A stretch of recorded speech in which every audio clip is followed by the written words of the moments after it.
Hello friends, welcome to our channel. In today's episode, we'll delve into Europe's most mysterious murder case so far. It all began in 1993, during the month of May in Germany. On that fateful day, a 62-year-old woman met her demise, strangled to death. After the murder, the police tracked the killer for a long time, but the killer left no traces behind and was never caught. There were only DNA samples. No evidence or eyewitnesses were found, and the case was closed due to non-prosecution. Exactly 8 years after the murder, a mysterious development took place. A 61-year-old man was strangled to death in Freiburg, Germany. The incident was identical to the murder of 8 years earlier. The police immediately reopened the 1993 murder file and performed a DNA match. The outcome was as anticipated. The perpetrator in 1993 and the one in 2001 turned out to be the same individual. The murderer was a woman. But why did she wait 8 years? And why did she commit another murder in the same style? With the limited evidence they had, the police began to search for the killer who murdered 2 people.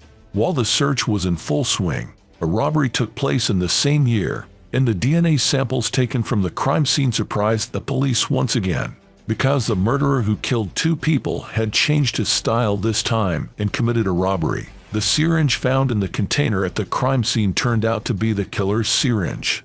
Thanks to this evidence, the police learned that she was also involved in this robbery. The killer may have been acting with a group, or she may have been a lone criminal machine.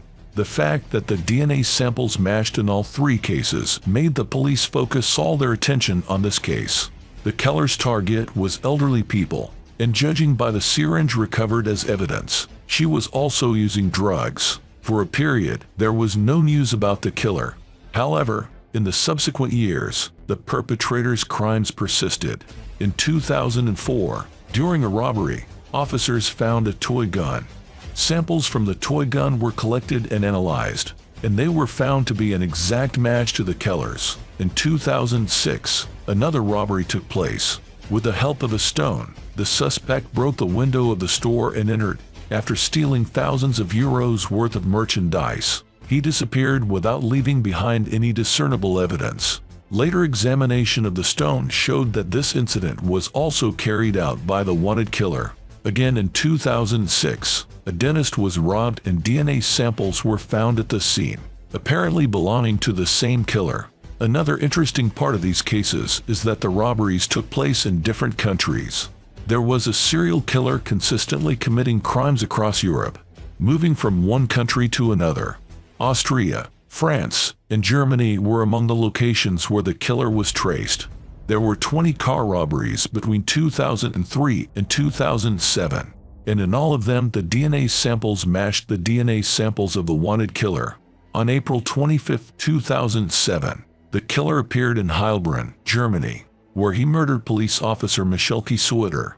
This murder earned her the name of the Heilbronn Ghost, and she was now wanted all over Europe as the Heilbronn Ghost. How could a woman commit so many crimes without getting caught? Crimes such as car thefts, robberies, and murders began to happen all over Europe. A special team was formed to investigate this mysterious case. After a long investigation, a profile of the killer was drawn up and distributed all over Europe. In recent years, the killer has been focusing on car robberies, but in the following years, she changed the style. Between 2007 and 2008, the killer's traces were found in 5 different home robberies. In the subsequent years, the killer underwent another transformation, resorting to violent crimes. Initially, a woman fell victim to a brutal robbery, followed by the murder of a nurse in her car, with traces linking back to the same female suspect. The killer persisted in committing crimes across different locations. The death of a 22-year-old German teenager and the murder of a police officer once again cast the killer as a central figure. As if all this wasn't enough, the police investigated a car in which 3 bodies were found and found traces of the same killer. It was as if a phantom woman was taunting the police, committing crimes with impunity. In 16 years, the female killer had committed more than 40 crimes and 6 murders. The most critical point in unraveling the knot came from eyewitness testimony. Some of the eyewitnesses identified the suspect as a man and said they were sure. In the DNA samples, the suspect was a woman. The samples taken from the crime scene always pointed to the same woman, so it was impossible for it to be a man. So the eyewitness testimony was not taken seriously. Science doesn't lie, although some experts would later become suspicious and go undercover. For an extended period, Europe was captivated by this case. Here was a woman committing crimes of various kinds and leaving no evidence behind. And according to eyewitnesses, the suspect was a man. In 2009, a special team was set up again to solve this case. This time much more professional, and the state gave the team a lot of economic freedom. The first action was to give 300,000 euros to those who reported the murderer. Then the work continued in a professional manner with this special team. In March 2009, the last link in the knot was untied.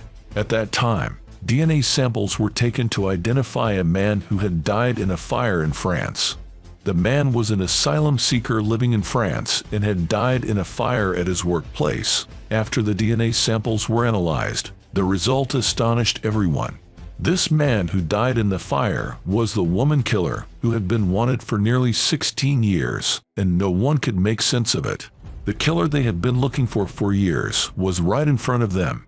The expert team was aware that the situation was not what they thought it was. That's why they decided to take DNA test again using another system. When the eagerly awaited results were received by the experts, the mysterious murders were finally solved. In the second DNA test, which the expert police officers had done using a different method, the result came out as a French man. The French refugee man had nothing to do with the wanted killer. But why were the results different in the first test? How such coincidence was possible? While investigating the case, experts came across a bitter truth. The reason for all this unexplained mystery were air swabs used to collect DNA samples. With a high probability, the swabs were contaminated by a woman working in the factory where they were produced. In other words, the DNA of the woman who worked in the factory had somehow contaminated all the air swabs used. When the investigation went deeper, it was revealed that all the tainted DNA materials came from the same factory.